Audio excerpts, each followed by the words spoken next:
बिस्मिल्लाहिर्रहमानिर्रहीम। अस्सलामु अलैकुम वरहमतुल्लाहि वबरकातुहू। हकीम मोहम्मद याकूब आपकी खिदमत में हाजिर है। आप देख रहे हैं यूट्यूब चैनल सरफराज नेमत हेल्थ केयर। आज का जो मेरा नुस्खा है ये पैदाइश स्पर्म के लिए है। ऐसे नौजवान जो बे औलाद होते हैं, जिसकी काफ़ी सारी अलामात हो सकती हैं, जिनमें मादा मनविया का पतलापन है, मादा मनविया की पैदाइश में कमी है, तो ऐसी सूरत में आप इस नुस्खे को इस्तेमाल करेंगे, इंशाल्लाह ये ज़बरदस्त रिज़ल्ट है। ये आपको इस खुशखबरी सुनाएगा इंशाल्लाह। अगर आप इस नुस्खे को इस्तेमाल करते हैं, अपने जिस्म के अंदर आपकी मादा मनविया के अंदर जरासीम की कमी है, तो इसके लिए आप इस नुस्खे को इस्तेमाल करेंगे, ये बेहतरीन रिज़ल्ट हैं इसके लिए। ये बे औलाद नौजवानों के लिए, ख़ास तौर पे जो शादीशुदा नौजवान होते हैं, उनके लिए मेरी आज की जो वीडियो है उसका ख़ास उन्वान यही है कि जो बे औलाद जोड़े हैं उनके लिए कोई इंतज़ाम अल्लाह पाक ऐसा कर दे कि उनका जो घर है वो हंसता बसता रहे और मुस्कुराते रहें इंशाल्लाह। मादा मनविया के अंदर अगर स्पर्म की कमी है, आप टेस्ट वगैरह करवाते हैं, तो उसमें आपकी जो एक्टिव स्पर्म होते हैं वो कम आते हैं, यानी कि औलाद पैदा करने के काबिल नहीं होते आपके जरासीम, या फिर उनमें कोई ज़ख्मी होते हैं, कोई बीमारी की वजह से या पस सेल्स की वजह से कोई मसला होता है, तो उसके लिए आप इस नुस्खे को इस्तेमाल करेंगे। मादा मनविया पतला है तब भी आपके जरासीम जो हैं वो नहीं पैदाइश होगी, क्योंकि जब तक मादा मनविया जिस्म के अंदर रुकेगा नहीं, उसमें गाढ़ा पानी आएगा, तो जरासीम की पैदाइश भी नहीं हो सकती।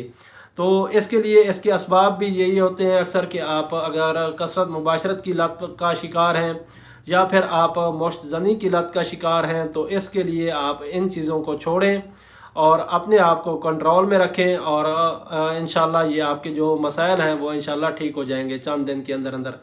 पेशाब से पहले या पेशाब के बाद कतरे आते हैं आपको, मादा मनविया खारिज होता रहता है, जिस्म के अंदर रुकता नहीं है, तो ये भी एक सबब है कि आपकी जो औलाद है वो नहीं हो पा रही।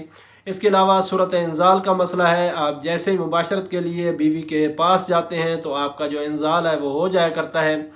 कुछ लोगों का इंज़ाल ऐसे दखूल करने से पहले ही हो जाता है, या कुछ लोगों का बोसो किनार करते हुए जो इंज़ाल है वो हो जाया करता है, जिससे इंतशार वगैरह भी टूट जाता है। कतरे अगर निकल जाएंगे मादा मनविया के तो इंतशार भी टूट जाएगा, जैसे ढीलापन की शिकायत होती है। तो इसलिए आप इस नुस्खे को इस्तेमाल करेंगे, इंशाल्लाह ये आपके वक्त ख़ास के लिए, वक्त ख़ास की कमी के लिए, यानी कि टाइमिंग की कमी के लिए ये आपके लिए ज़बरदस्त चीज़ है। इसके अलावा जब आप मुबाशरत के टाइम पे आपके जिस्म के अंदर अगर तेज़ी होती है, जल्दी होती है, आपका इंज़ाल जो है वो काफ़ी जिस्म की तेज़ी की वजह से जल्दी हो जाता है, और मादा मनविया भी पतला है, या फिर जलन वगैरह होती है, तो ऐसी सूरत में भी आप इस नुस्खे को इस्तेमाल करेंगे, इंशाल्लाह ये आपकी जो कुछ अलामात जो मैंने आपके सामने रखी हैं ये इंशाल्लाह ठीक हो जाएंगी।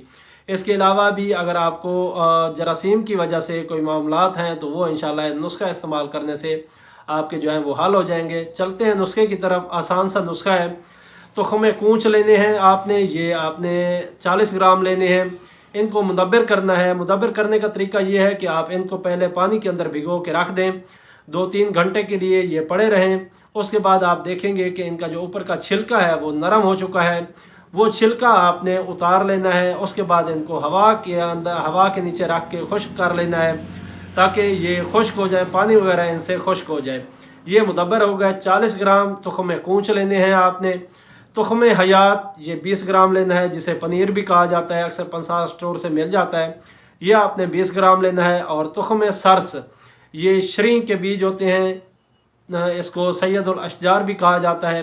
इसके जो तुख़म है वो आपने लेने हैं, ये भी 20 ग्राम लेने हैं। इनका ख्याल करना है, इनमें कीड़ा घुन वगैरह लगा हुआ ना हो, साफ़ सुथरे हों। ये तीनों चीज़ें आपने ले के इनको अच्छी तरह पीस लेना है। पीस के आधा चम्मच सफ़ूफ का सुबह और शाम निहार मुँह, यानी कि शाम असर के टाइम और सुबह खाने से पहले नीम गर्म दूध के साथ इस्तेमाल करें। और उसके बाद आप चलें फिरें, कोई वर्जिश कर लें, कोई काम कर लें, ताकि ये आपके जिस्म के अंदर जज़ब हो जाए। इंशाल्लाह ये चंद दिन आप इस्तेमाल करेंगे, आपके मादा मनविया के अंदर गाढ़ापन आएगा और उसमें जरासीम की पैदाइश जो है वो शुरू हो जाएगी, और आप इंशाल्लाह काबिल औलाद बन जाएंगे। मुझे उम्मीद है आपको ये मेरी वीडियो पसंद आई होगी। अगर पसंद आई है तो इसको लाइक और शेयर करें। इसका जो अपना मिजाज है उज़लाती आसाबी है। ऐसे हजरात जिनका मिजाज गर्म तर हो चुका होता है, यानी कि गर्मी बहुत ज़्यादा हो चुकी होती है जिस्म के अंदर, اور گرمی تری کی وجہ سے ان کو صورت انزال کا مسئلہ ہے تو وہ بھی اس کو استعمال کر سکتے ہیں، اور اعصابی عضلاتی مزاج کے لوگ وہ خاص طور پہ اس نسخے کو استعمال کر سکتے ہیں۔ انشاءاللہ ان کے لیے یہ نوید سحر ثابت ہوگا انشاءاللہ۔ تو انشاءاللہ پھر ملاقات ہوگی کسی اور اچھی سی ویڈیو کے ساتھ، تب تک کے لیے مجھے اجازت دیں۔ السلام علیکم ورحمۃ اللہ وبرکاتہ۔